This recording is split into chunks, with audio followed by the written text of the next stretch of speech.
Hey, what's going on, y'all? I'm Chuck with the Millionaire Mindset. How y'all doing today? Glad y'all can tune in and come check. Today's episode is gonna be about don't buy that car. All of us have cars we like. We got cars that we actually would buy, some we would drive, some we would rent, some we would borrow, and some are not worth having at all. So today, I want to briefly talk about it because that's still mindset, and the wrong purchase can hurt your money because it's easy to buy a car or finance it, and it's harder to maintain it or pay the insurance, or when the car is outside of warranty, we really can't afford it even though we think we can afford it because $400 a month sounds awesome until that transmission goes out and it's $4,000 or $5,000 to get it fixed. And without further ado, let me go ahead and start. My brief little introduction. So many times in life we fall in love with a car. We might see one pass and we might see it on a commercial. We might even hear about it on the radio, and then when we first see it, it's like love at first sight. We fall in love with it. We want to see it, we want to smell it, we want to touch it. We just want to be a part of it. It's like when you seeing your wife or your girlfriend or that significant other that you went to the prom with. You just had to have it. You had a thing for it, and it just was the apple of your eye. Don't feel bad. I've been guilty of it too. Don't hold it against me. I'm only human. Well, anyway. We need to stop buying things and investing in things that don't yield any interest or give any value or benefit to us.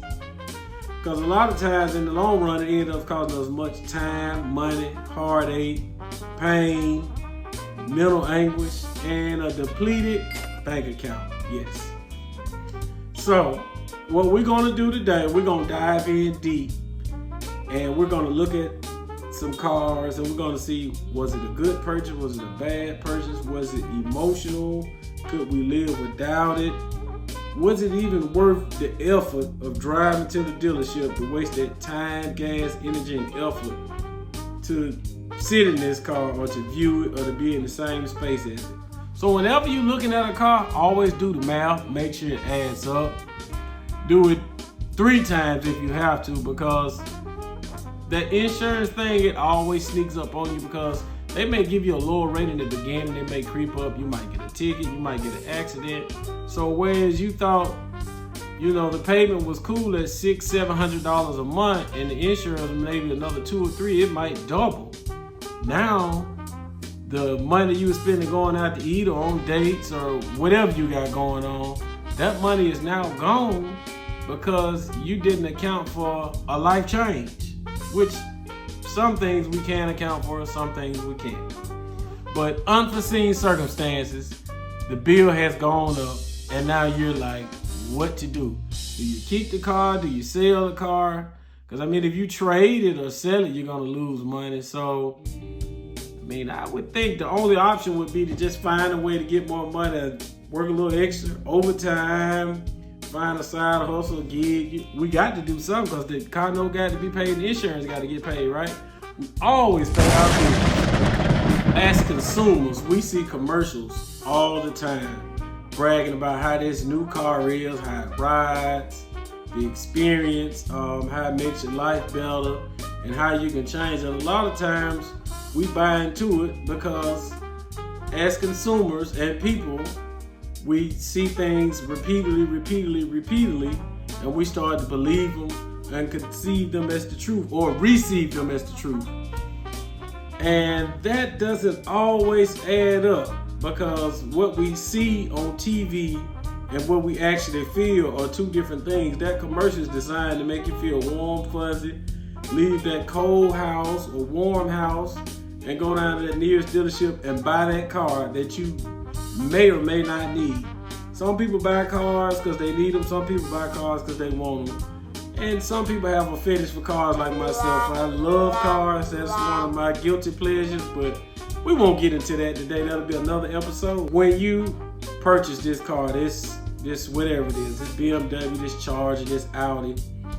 Okay, just say you need to buy it or you want to buy it, now you got to add up the cost. Do you want to lease it or do you want to purchase it outright? Do you want to go the full length of the loan? Do you want to shorten the loan? Do you want to extend the loan? Now, I can't answer that particularly for you because everybody's finances are different. But for me, I think leasing is a great viable option. That way you drive the car for 2 or 3 years, keep the mileage low, or you buy the extended mileage. You get the oil change service added in. That way you don't have to deal with that. You can book your appointments, go in, go out. Makes your life seamless, stress-free, and easy, as opposed to if you bought a car and it's cool as long as it's on the warranty. Then once the warranty's up, you have to start paying stuff starts breaking. You got to budget for it, you got to allocate for it, and you have to feed that back into your life. Well, if you lease it, you can just keep it on rents and repeat. Buy one, take it back, get another one. Or another sidebar could be you can get an old car, keep it, that's Old Faithful, Bessie, your backup, and then lease, and you just interchange the two to keep the mileage low on the lease. Or what some people do, they just keep an old car and then they just rent on the weekends or when they need to go out of town and go view family members or friends or whatever. You gotta do the math and make sure it adds up and it makes sense financially. Now, it's going to be different for everyone. There is no one for all to make it make sense. But as we dive a little deeper into it, we're going to figure it out, we're going to make it make sense, and we're going to work through it together. Sound like a plan? One of the biggest misnomers that we have about vehicles, of course, it ignites emotion. And we got memories of maybe our first date or when we rode in the car with our grandparents, our first kiss, maybe a wreck, maybe your first girlfriend. But the main thing is cars are basic transportation. That's the only purpose they serve. When we begin to change things, Rams, Teslas, BMWs, to supersede those things, the main thing we're doing, we're just adding creature comforts to the transportation thing. Now, some people don't even drive that far or drive enough to justify buying a $100,000 car or however much you want to spend. Because now the world has changed so much. A lot of people work from home. You can order groceries. Some people have gyms at home. I mean, it's a myriad of things. Some people homeschool. There's a lot of reasons why you may or may not leave the house.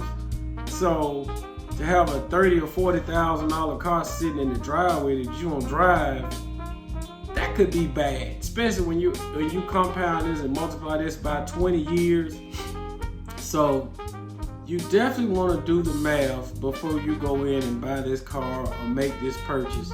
Because what may seem simple, I'll pay it off in 2 or 3 years, it may end up costing you more because also with the car, a car not being driven or exercised just like a house or a body. If you don't do anything with it, it will rot, it will degrade, it will deteriorate. So you have to crank it up, you have to drive, you got to keep the tires going, you got to cut the air on, cut the heat on.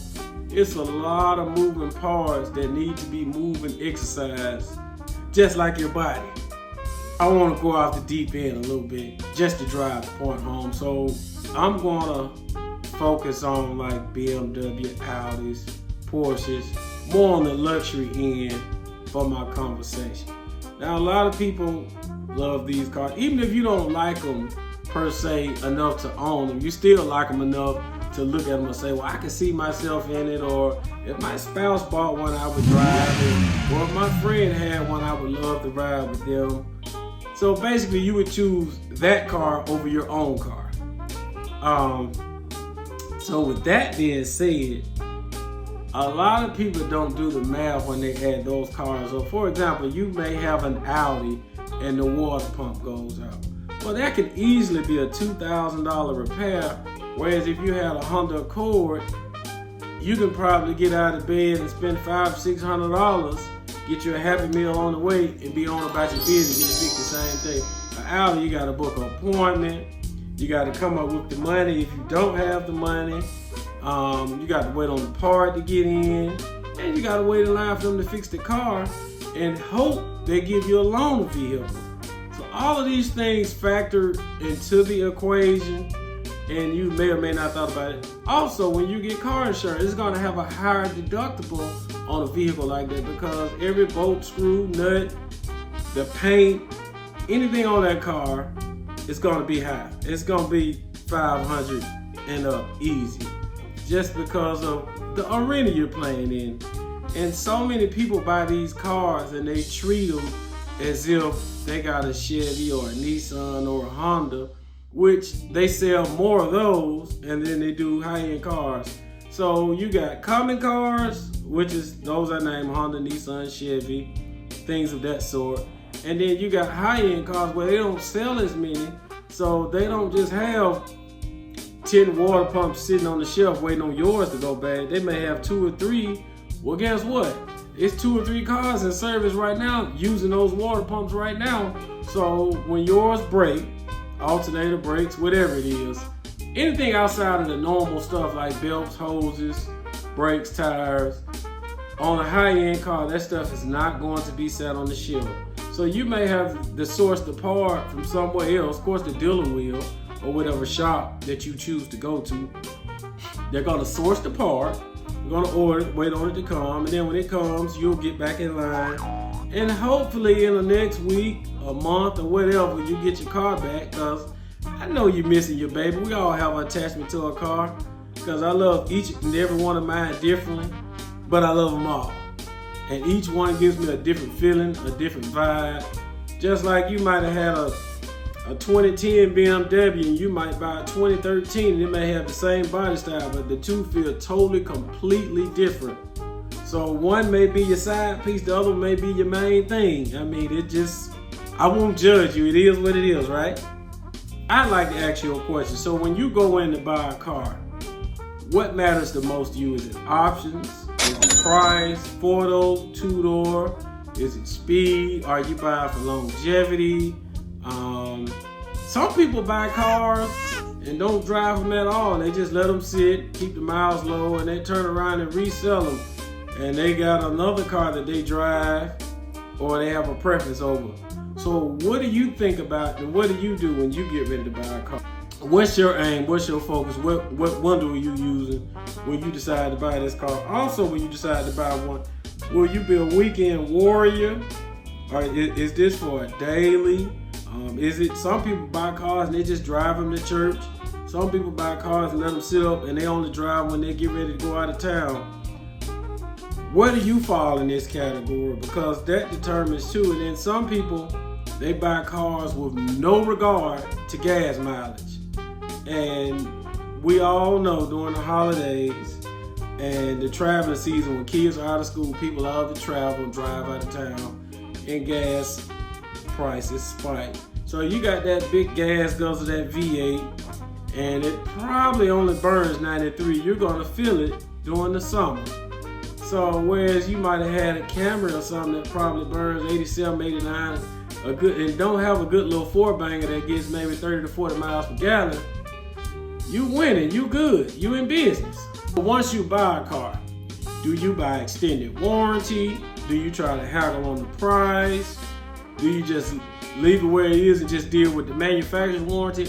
All these things play a part in it. And also, it can increase the amount of time that you're at the dealership purchasing this vehicle, because some dealerships go for the haggle tactic. Some people, whatever the price is, that's just what it is. You take it, you leave it.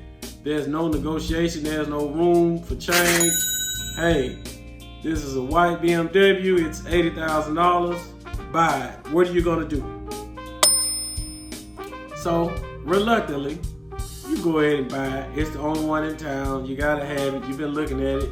You got that suit or that dress or that purse or that new hat to match it. You told your friends about it. You saved it as a screensaver.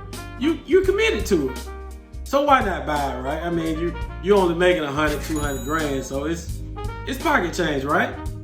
Of course it is. Now, I gotta play the devil's advocate, so we're gonna throw another misnomer out there. So how much is your standard oil change? How much is the tire rotation? How much is your cabin air filter? Is oil changes included in that warranty? What about free tire rotation? Did you get the tire maintenance package? A lot of people buy cars and they don't look at this stuff, they don't read it, they don't research it, they just go in, they feel connected, they feel compelled to buy it, they can buy, they will buy, and they sell, and the salesperson may or may not have to work when they come into the dealership. They might come in, drive it, get that connection, get that bond, and tell themselves, hey, this is it, I gotta have it, I've been working for it, I'm this age, I've been working this hard, hey, let's do it, the time is now. I'm here, I'm qualified, boom, let's make it happen. No, this whole video is just a way to make you think, do you want to buy the car? Should you lease the car? Is now the right time? Will it be a better time? Should you buy it cash? All of these things are options that people have. And it's going to be different for each person. But I just want you to think. I just want you to be informed. And I just want you to know what takes place in the buying process. Because some people, they know, and some people don't have a clue at all. Some people just, they see something, they have to have it, they lock in on it, and that's it. So you want to be informed, you want to feel secure, you want to have your esteem right, you want to have your mind right. And you know, even if you have to shop around, look on the internet, Google, call around, even if you go to 2-3 different dealerships to drive the car to get a feel for it, because who knows, you may buy one that has a recall or an issue, or that may not even be the car for you. As opposed to you thought before, you know, you needed a Tahoe or X5 or Infiniti, and you know, a Honda Accord or a Mazda did the job. So we just want to be informed. We want to have something to compare to and contrast so that we can make a great buying decision that will not hinder us in the future. Because there's no good of buying a car that has a known transmission problem. You buy it, pay it off 2 or 3 years, it get 100,000 miles on it, and you gotta drop $5,000 to put a transmission in. Now you don't like the car anymore. It's in your pocket, you paid it off, you're attached to it, and now you want a divorce from the car. So that's no good. So that was just one little example. But anyway, I'm Chuck with the Millionaire Mindset, and I just want you to think before you bought the car. Don't forget to subscribe, like, and comment to my channel, and I will have plenty more videos to come. Peace.